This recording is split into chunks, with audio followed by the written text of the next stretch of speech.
Keeping on the basketball spectrum, let's talk a little college basketball because I think this has been the hottest topic as of right now. The transfer portal, it's been the hottest topic because of just the sheer amount of guys that are in the transfer portal. It feels like everybody's in the transfer portal. I heard a number this week that 20% of D1 basketball players are in the transfer portal, which I don't know if I'm going to assume take a leap of faith that is a higher number than normal given, the era we're now in.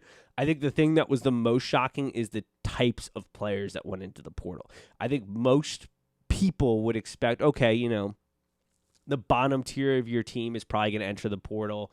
Maybe, that freshman who was promised a lot of minutes, came in, didn't have a great season, didn't really play a lot, is going to go look at other opportunities, overpromised, under-delivered by the coach type of deal. Those guys are going to enter the problem. But no, we have marquee, star, almost like you associate their name with the program type of guys leaving for the portal. First name that jumps off, Hunter Dickinson at Michigan.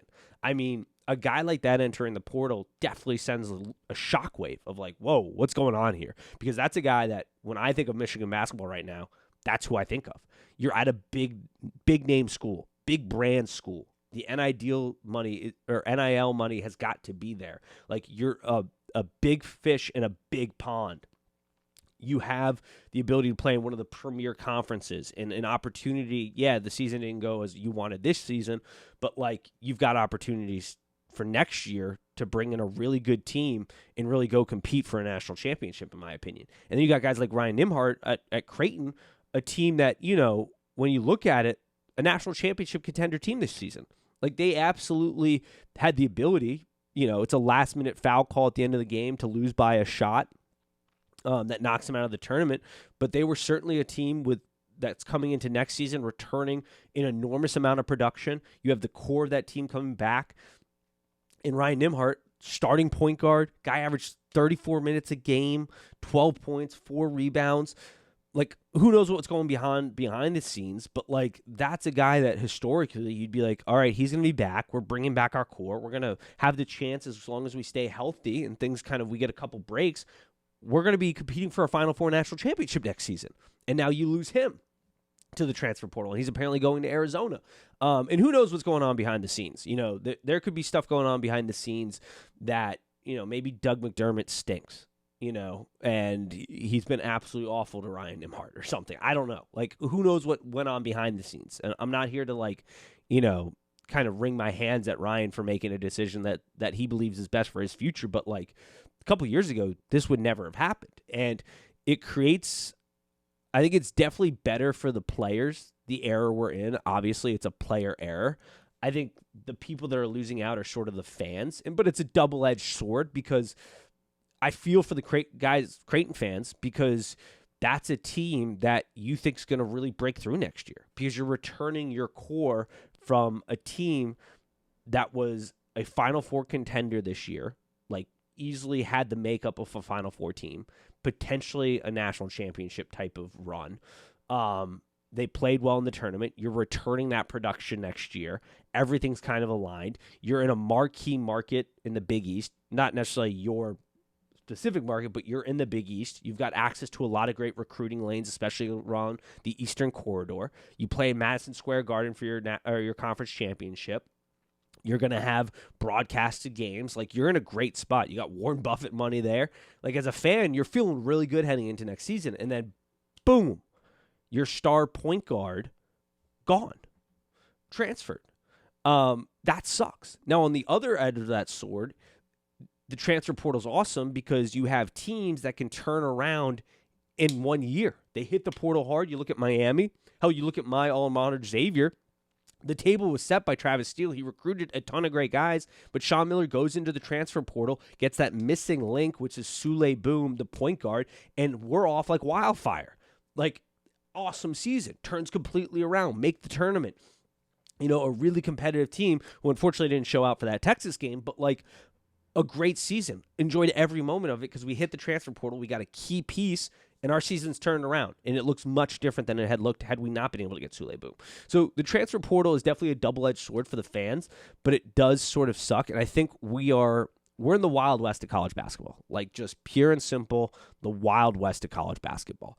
And it sucks because there's no adults in the room at the NCAA, and that's why we're here. Like, it was very clear that anybody with 2 brain cells could have picked up before NIL that players should have had access to be able to make funds off their name, image, and likeness. Like, that was the most simple. Like, it shouldn't have had to go into the Supreme Court. Like, when you are punishing kids for having YouTube channels and creating content on their own because they're student athletes, you're a problem. And we're here because the NCAA and even the conference commissioners screwed the pooch on this. They absolutely screwed the pooch on this. And they didn't allow for any form of leniency here. They didn't allow for any form of adaptation to the times. And now we're in the absolute wild, wild west where it's a great thing, I think, for players. I love that they can make money. I love that they're not tied down necessarily to their schools. I do think there should be some restrictions, and we'll talk about that. But we're in the absolute wild, wild west, and people are going to get hurt. We've talked about this multiple times in the show. The fact that, in the NBA, NFL, in these major league sports, you have certified agents that have to be registered with the league, certified financial advisors. You don't have that in the NCAA. I would love those protections to be put into place, because these kids are going to get agents. There are going to be people in control of their money that aren't qualified and take advantage of them. Like, that's going to happen in the coming years. We know it's happening. I can promise you, I'd be willing to bet large sums of money that that's going to happen. We all know it instinctively. There's going to be some really horrible stories that come out of this. And there's going to be some really great stories about people bringing their family out of poverty because of their ability to play college sports. And they didn't have they weren't ever going to be NFL kind of guys or NBA kind of guys or, whatever sport they're in, but they're good enough to be a star in college and build a brand, and that's going to help lift them. And it's incredible. And I love that. And I don't want that to be capped. But there needs to be some form of guardrails to help build in some protections here. And with the transfer portal, I think we've gone almost too far. The pendulum has swung too far. I have always thought, and I think it's fair to say what I'm about to say. This is how I would fix it. This is how I envision the transfer portal should have always been set up. I think I don't know if we can, you kind of already opened Pandora's box. You can't really shut it at this point, I don't know. But this is how I would try to shut it. Coaches have always been able to leave. And I've always thought that if a coach that you committed to leaves, whether that be because he got fired or because he or she takes another job, a better opportunity or worse, however you view it, but takes another job, that kid should be able to leave with no restrictions. Go wherever they want. It does not matter. They committed to a coach in a school and a program based on that coach. That coach is no longer there for whatever reason. They should then be able to go wherever they want with no restrictions. They should be able to stay. Oh, there's the clock. We should be able to stay or go regardless.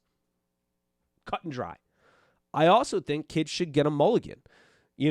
Keep coaches honest. I think there's a lot of times prior to the transfer portal where coaches overpromised and underdelivered and lied to kids to get there. Or, they're 18-year-old kids. At 18, you don't make the best decisions. You go to one place, it doesn't turn out to be what you thought it was. I think you should be able to get a mulligan and transfer without any restrictions. You shouldn't have to sit a year or pay a penalty or anything like that. You should be able to go. You get a mulligan. But after that, I grew up in the era that, you start something, you finish it. There should be sort of this, and I think it's going to end up happening with a lot of these NIL deals, is a lot of boosters are going to have these kids sign contracts, I assume, to stay a certain amount of years. They break that, there's going to be some form of financial penalty probably happening, and now we're talking about these kids being professional athletes, but I think that you should get one mulligan, transfer with no restrictions. After that, if you decide you want to transfer again, yeah, you got to sit out a year or something, I think, is totally reasonable and fair. Unless your coach leaves, then I think you always get, even if you've transferred once before, if you go from Georgetown to Xavier and then Sean Miller gets canned, you should be able to then transfer to Villanova if you want. Or wherever, that's clear cut. But I think right now, the way we're headed, I think a lot of people are scared to say this is bad for basketball. I don't know if it's necessarily bad because, like I said, it's a double-edged sword. I think the real casualty is you're not going to have – I think if you're a mid-sized school, long gone are the days of watching a guy grow with your program for 4 years, his jersey getting hung in the banners, and a miracle run at the end. Those are gone, I think. I think if you're a large program, what we've seen is that you're not safe either. I mean, Michigan, Hunter Dickinson gone.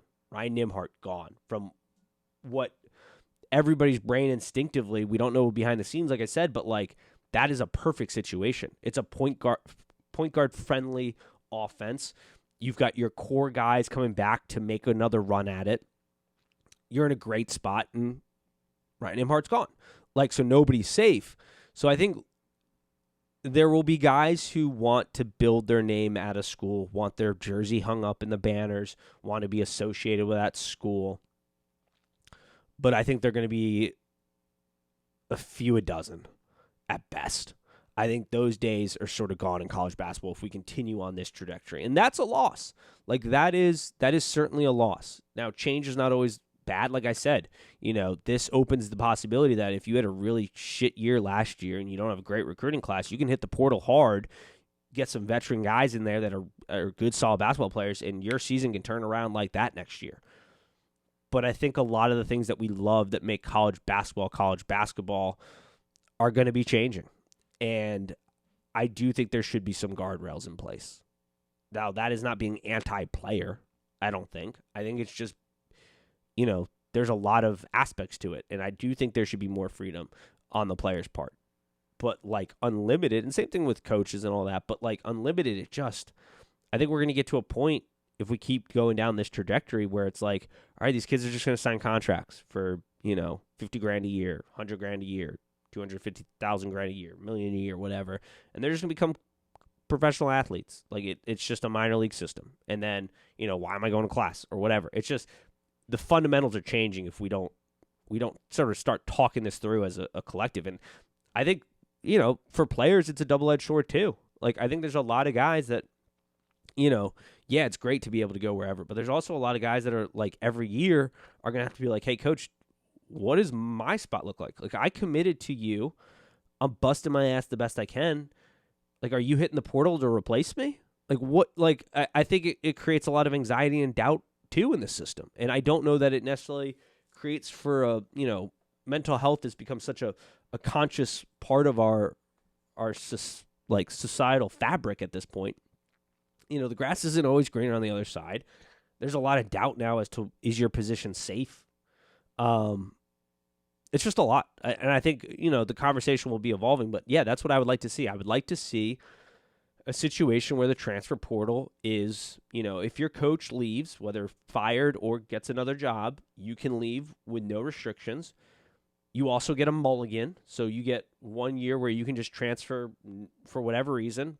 Doesn't matter. No restrictions whatsoever. And then after that, yeah, you got to sit a year, or there's some kind of restriction in place there, with the only exception being your coach leaves. I think that's totally fair and reasonable. That's the system we should have had.